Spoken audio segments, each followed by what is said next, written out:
Hello friends, good morning to all of you. Today we are going to discuss about principle of superposition. Okay, so this is class 18 for English medium and let us keep heading principle of superposition. Okay, principle of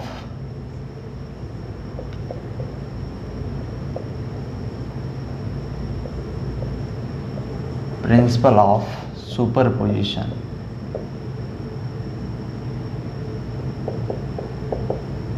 principal of superposition. What do you mean by principal of superposition? ये जो topic है हमको 11th में भी पढ़ना था sound में, और यहाँ भी एक बार डिस्कस होगा. तो प्रिंसिपल ऑफ सुपरपोजिशन है क्या, पहले इसको समझते हैं. तो सुपर इम्पोज्ड वर्ड से यहाँ पर बना हुआ है सुपरपोजिशन. सुपरपोजिशन होता क्या है, तो जब बहुत ज़्यादा फोर्स किसी एक पार्टिकुलर पॉइंट पर इम्पोज किया जाता है, then the vector sum of all the individual forces acting on a particular point, then this phenomenon is known as principle of superposition for electric charge. तो ये प्रिंसिपल ऑफ सुपरपोजिशन किसके लिए पढ़ा जा रहा है? फॉर इलेक्ट्रिक चार्ज के लिए.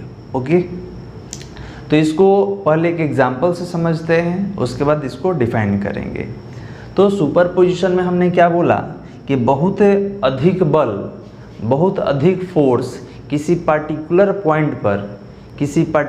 पॉइंट पर इम्पोज्ड होता है, लगाया जाता है. तो जितना वेक्टर सम होगा सभी इंडिविजुअल फोर्सेस का, उसको हम superposition of all electric force बोलते हैं.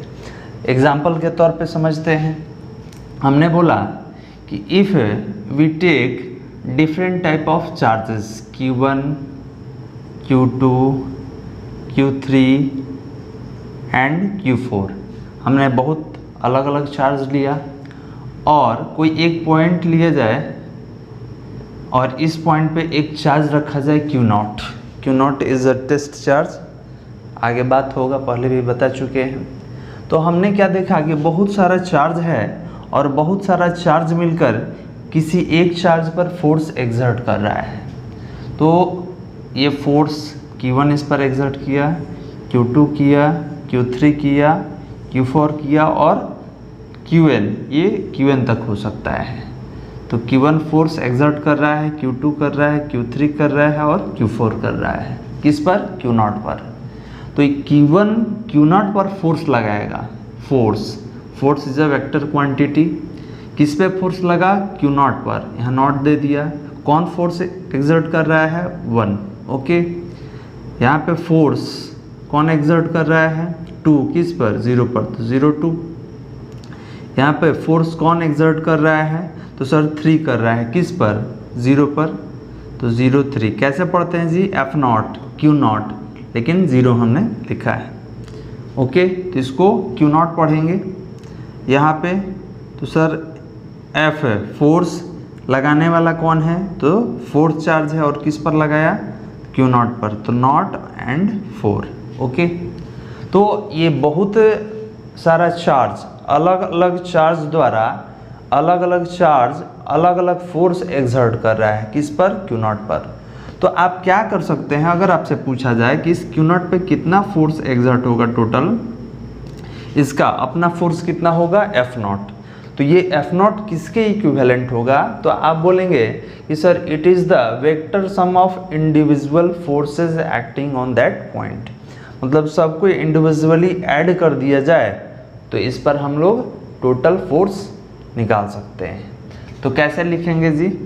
तो F0 इक्वल टू, मतलब इस चार्ज पर लगने वाला टोटल बल कितना है? Total force. तो F01, F02, F03 and F04. ये कहाँ तक हो सकता है? तो N तक. N for last term. तो ध्यान देंगे. तो सुपरपोजिशन, पोजीशन मतलब तो समझ में आ रहा है कि that is a position of any charge. और सुपर इम्पोज्ड से सुपर पोजिशन बना है. सुपर इम्पोज्ड मतलब किसी पर्टिकुलर पॉइंट पे फोर्स एक्सर्ट करना. ये अलग बात है कि चार्ज फोर्स एक्सर्ट करता है। तो आपने बोला कि सर ये जो इंडिविजुअल चार्ज है, सारा इंडिविजुअल चार्ज किसी पार्टिकुलर पॉइंट पर, किसी पार्टिकुलर चार्ज पर जब फोर्स एक्सर्ट करता है तो ये इंडिविजुअल चार्ज का जो अपना फोर्स है, इनका जो वेक्टर सम है ये किसके इक्विवेलेंट होता है? तो charge on a force on a test charge, मतलब जितना ये सारा फोर्स एक्सर्ट हुआ है वो किसके इक्विवेलेंट होता है? F not K. ओके, तो what is the principle of superposition? तो it is the phenomenon in which all of the individual charges acting on a particular charge। Okay, तो यहाँ पे हम लोग समझ सकते हैं, एक दूसरे एग्जाम्पल से भी क्लियर है। तो ये आपको समझाने के लिए हमने बताया है। इसके बाद एक और एग्जाम्पल लेंगे, उसके बाद डेफिनेशन पर आएंगे। ओके, चलिए तो इसको हटाया जाए।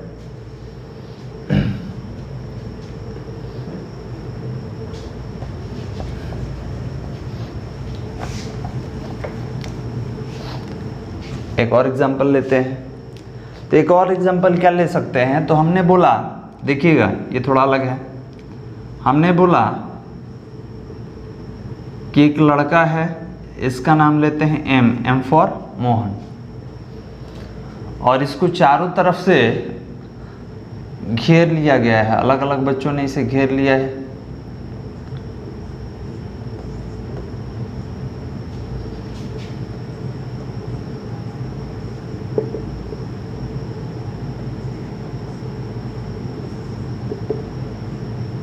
ओके, क्या नाम ले ले?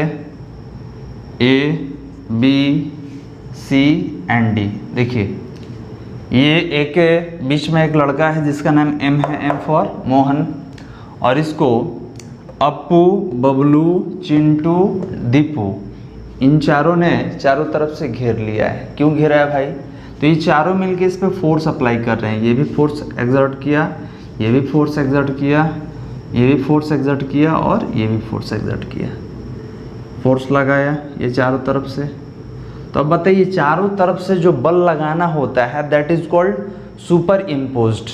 ओके, तो ये सब मिलके कहाँ पे बल लगाया? तो इस पर एम पर फोर्स लगाया। ओके, तो आपने बोला कि सर ये एक ऐसा फोर्स लगाया है, तो it is the force applied on M by A. Force किस पे लगा? मोहन पर। लगाने वाला कौन हुआ? तो अप्पू हुआ। कुछ भी ले सकते हैं, नाम है। इसके बाद ये कितना फोर्स अप्लाई करेगा? तो सर एम पर फोर्स लगाया गया है और लगाने वाला बी है, बबलू है। यहाँ पे आते हैं, फोर्स लगा एफ किस पर? एम पर। फोर्स लगाने वाला कौन है? सी है। कुछ भी ले सकते हैं नाम। यहाँ पे फोर्स एफ है, किस पर लगा? एम। लगाने वाला कौन है? डी है। तो हमने देखा कि सर एम पर चारों तरफ से फोर्स लगाया जाता है। तो ये जितना सारा फोर्स लगाया है सबका इंडिविजुअल जो सम होगा इस पॉइंट पर, इस मोहन पर, उसके वेक्टर सम को, जितना इंडिविजुअल फोर्स है सबके वेक्टर सम को सुपरपोजिशन कहा जाएगा, क्योंकि सारा फोर्स क्या हो रहा है? पार्टिकुलर पॉइंट पे सुपर इम्पोज्ड हो रहा है। कैसे लिखेंगे? तो सर हमने लिखा एफ एम। ये एफ एम क्या है? कि सर एम पॉइंट मोहन पर कितना फोर्स लग रहा है? तो सर टोटल जो वेक्टर सम है इसको लिख दिया जाए। तो सबसे पहले M A F M B plus F M C F M D. Okay, तो हमने क्या बोला कि sir it is the individual force acting on a particular point. Okay, तो ये सारे इंडिविजुअल फोर्स का वेक्टर सम है जो किसी पर्टिकुलर पॉइंट पे एक्सर्ट होता है। तो बस this phenomenon is known as principle of superposition. अब यहाँ आपने आदमी लिया है, मैन लिया है, अगर इसके जगह चार्ज लेंगे तो क्या बोलेंगे? Principal of superposition of electric charge. तो ये प्रिंसिपल ऑफ सुपरपोजिशन किसके लिए हम आगे बात करने वाले हैं? चार्ज के लिए। क्यों? क्योंकि ये जो चैप्टर है इलेक्ट्रिक चार्ज एंड फील्ड है, तो यहाँ पे जो भी हम बात करेंगे वो चार्ज के लिए बात करेंगे। ओके, तो चलिए इसको हटाते हैं और आते हैं सबसे पहले प्रिंसिपल ऑफ सुपरपोजिशन को डिफाइन करेंगे, इसके बाद फॉर्मूला डिराइव किया जाएगा।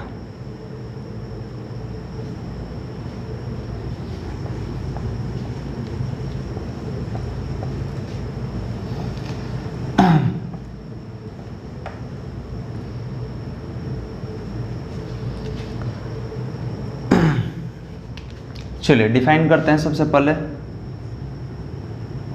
The principle of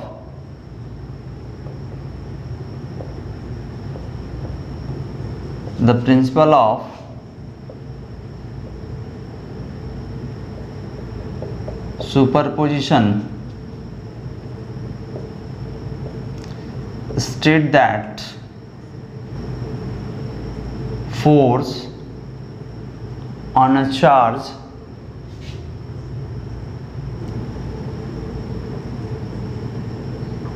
the force between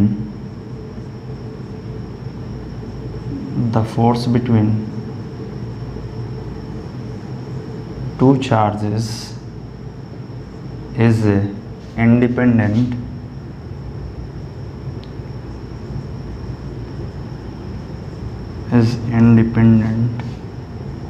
of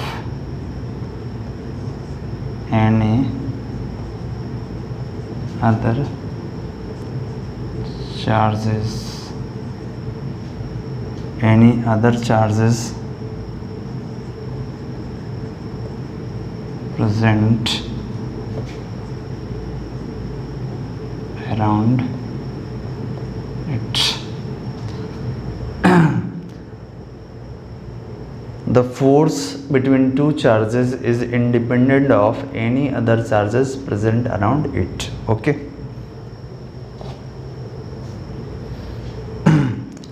चलिए इसको समझ लेते हैं, इसके बाद फॉर्मूले का डेरिवेशन करेंगे। तो ये क्या कह रहा है प्रिंसिपल, कि the principle of superposition state that force on a charge is a vector sum of individual forces, कि किसी भी चार्ज पर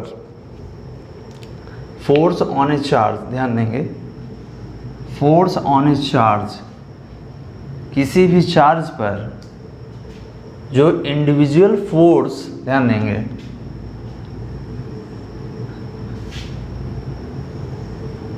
क्या कह रहेगा, force on a charge is a vector sum of individual forces due to different charges around it, कि किसी भी चार्ज पर जितने सारे डिफरेंट चार्जेस है उस पे जो इंडिविजुअल फोर्स अप्लाई कर रहे हैं सबका जो वेक्टर सम होता है that is known as principle of superposition.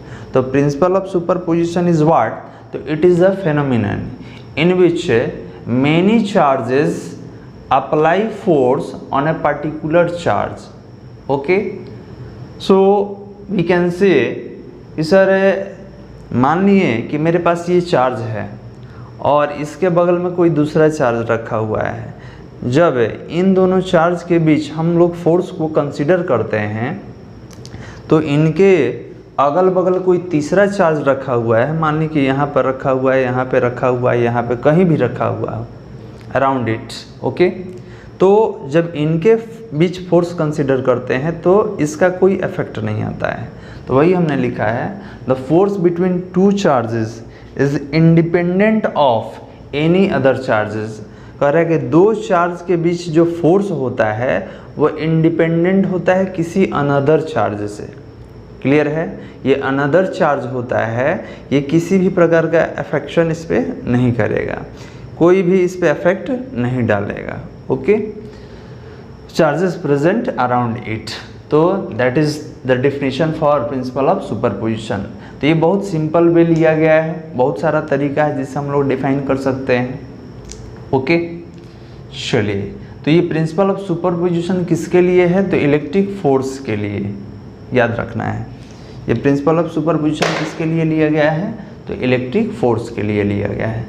आप लिख ले, इसके बाद हम आगे बढ़ेंगे।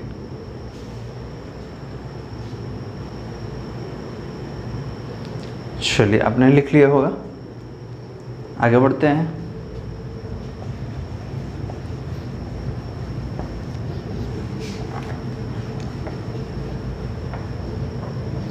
एक और तरीका है जिसे हम लोग डिफाइन कर सकते हैं।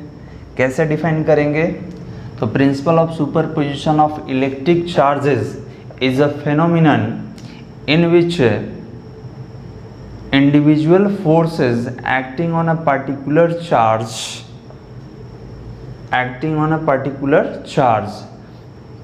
कि प्रिंसिपल ऑफ सुपरपोजिशन क्या है? तो एक फेनोमेनन है जिसमें बहुत सारे चार्ज पार्टिकल किसी पार्टिकुलर चार्ज पार्टिकल पे फोर्स अप्लाई करते हैं और जितना वेक्टर सम होता है इंडिविजुअल फोर्सेस का, that is called principal of superposition. तो एग्जांपल लेते हैं। अब एग्जांपल हमने पहले भी लिया था कि if we have different charges, Q1 है, Q2 है, Q3 है, Q4 है, Qn है, देयर आर डिफरेंट चार्जेस, और कहीं हमने एक चार्ज कंसिडर किया Q0।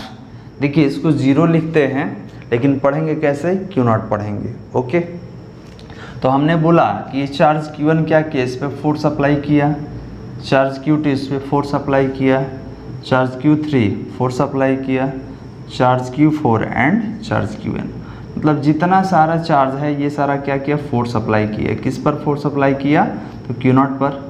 ओके, अब सवाल ये है कि सर ये कितना सारा फोर्स अप्लाई करेगा? तो Q1 फोर्स अप्लाई किया किस पर? Q0 पर। तो फोर्स अप्लाई हुआ है किस पर? Q0 पे। कौन फोर्स अप्लाई किया है? तो चार्ज Q1। तो ये क्या हो गया? F01, 0 पे अप्लाई हुआ और अप्लाई करने वाला कौन है? चार्ज 1 है।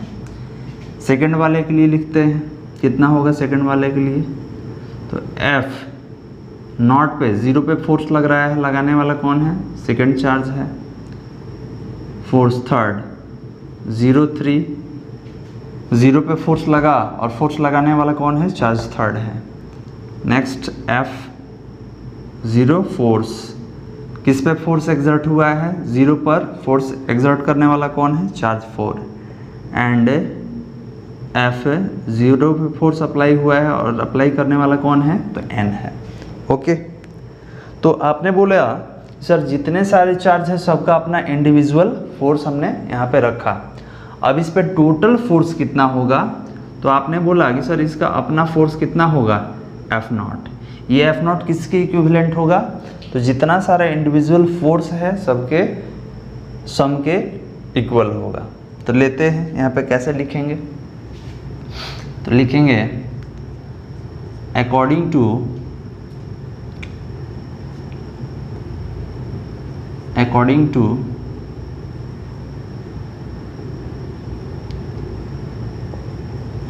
प्रिंसिपल ऑफ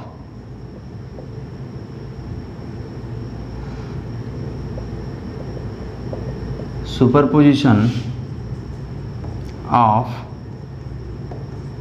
electric forces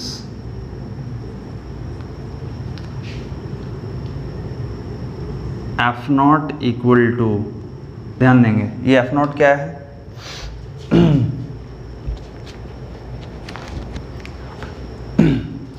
ये F0 क्या है? तो it is the force experienced bye Q0, charge Q0। Total force कितना एग्जर्ट हुआ है?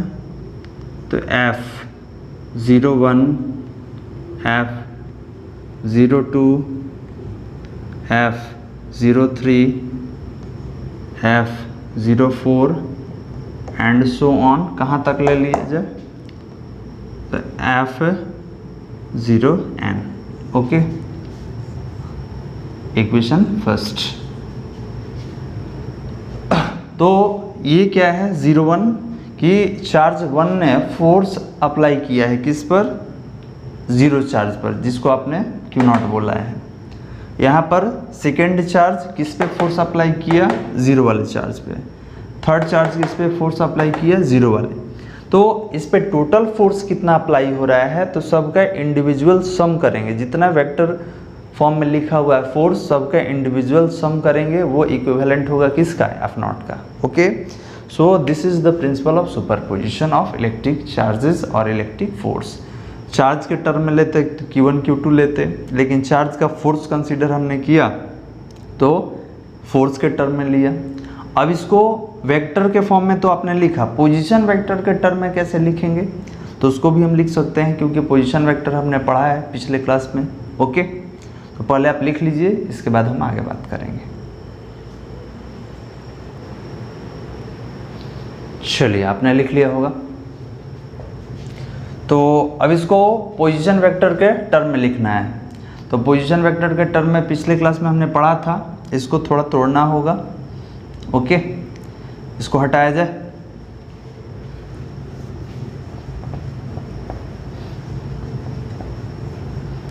चलिए, तो एफ नॉट इक्वल टू, ये बताइए कि एफ इक्वल टू हमने क्या पढ़ा है, तो एफ इक्वल टू हमने पढ़ा 1/4 एप्सिलॉन नॉट, इसके बाद Q1 into Q2 by R square. Okay, तो ये तो सब में होता है। तो अभी आपने जो लिखा था उसको एक बार रिपीट करते हैं कि sir F 01, F 02, F 03, F 04 and F 0n। Okay, ये हमने अभी लिखा था, इसको इक्वेशन 1 हमने दिया था, इसी से लिखना है इसको, इसलिए इसको लिखना पड़ा हमको। अब देखिए, ये तो हमारा हो गया एफ नॉट, इसको आप तोड़ेंगे, इसको तोड़ेंगे, सबको तोड़ेंगे, तो सब में कॉमन क्या है, तो 1/4 एप्सिलॉन नॉट, ये सबके साथ रहता है, बिल्कुल सही है। अब याद कीजिए कि इसमें एक चार्ज कौन है, Q0, और दूसरा चार्ज कौन है, Q1। तो क्या इसको Q0 इंटू Q1 और यहाँ पर R01 वेक्टर फॉर्म में मॉड Q इंटू वेक्टर 01 लिख सकते हैं। याद कीजिए, हमने आपको बताया था पोजीशन वेक्टर के फॉर्म में कि किस तरीके से लिखा जाता है। तो ये किसके लिए हो गया, F01 के लिए।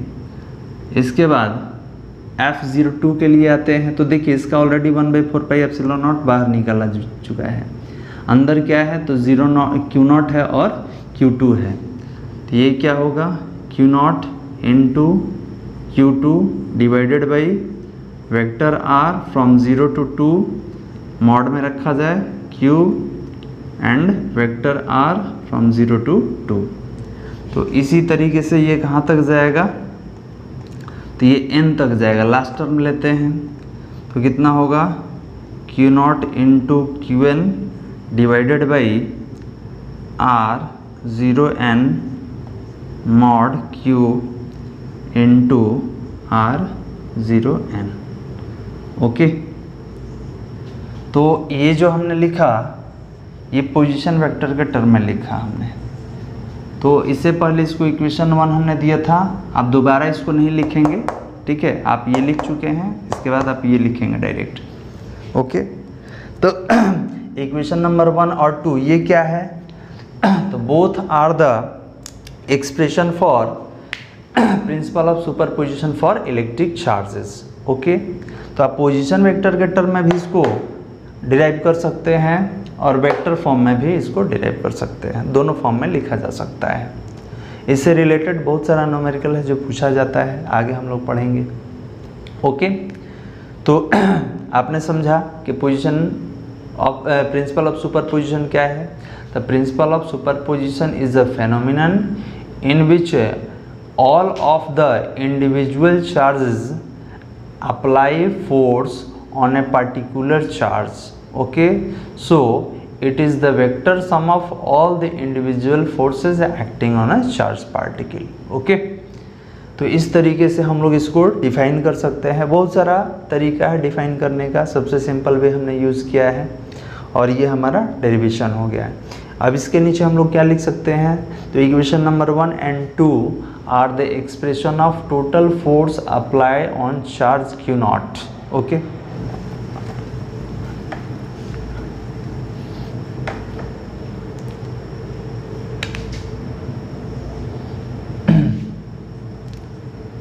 equation number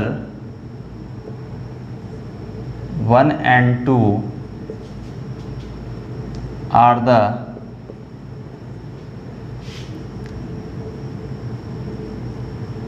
the expression of total force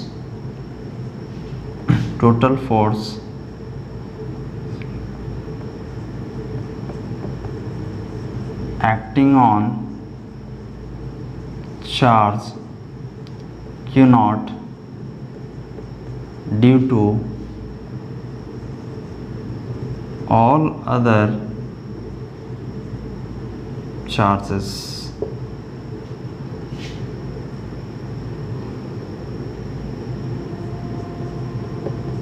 So this is known as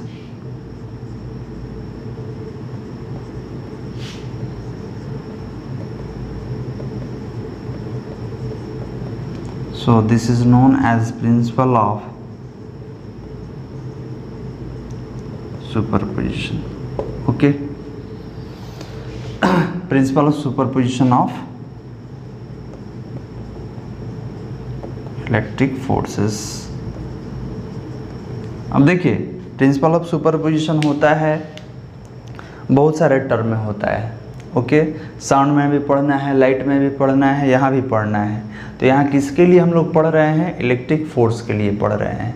तो प्रिंसिपल ऑफ सुपरपोजिशन है, लेकिन किसके लिए? इलेक्ट्रिक फोर्स के लिए। ओके, तो equation number 1 and 2 are the expression of total force acting on charge Q not due to all other charges. So this is known as principle of superposition of electric forces. ये जो phenomenon है कि किसी particular point पे कितना force apply हो रहा है, जितना फोर्स है सबका इंडिविजुअल जो फोर्स है सबका वेक्टर जो सम होता है, that is known as principle of superposition. Okay, तो इसको लिख लिया जाए, इसके बाद आगे बढ़ते हैं। चलिए, तो आपने लिख लिया होगा। तो आज के लिए इतना काफ़ी है। आज हमने सीखा principal of superposition of electric charge के बारे में। ओके, और ये प्रिंसिपल ऑफ सुपरपोजिशन आगे भी हमको पढ़ना है, लाइट में भी पढ़ना है, 11th में साउंड में भी हमको पढ़ना था। ओके, तो अगले क्लास में इससे रिलेटेड न्यूमेरिकल्स के बारे में हम लोग सीखेंगे। ओके, चलिए, तो आज के लिए इतना ही काफ़ी है, बाकी अगले क्लास में। तब तक के लिए थैंक्स। ओके।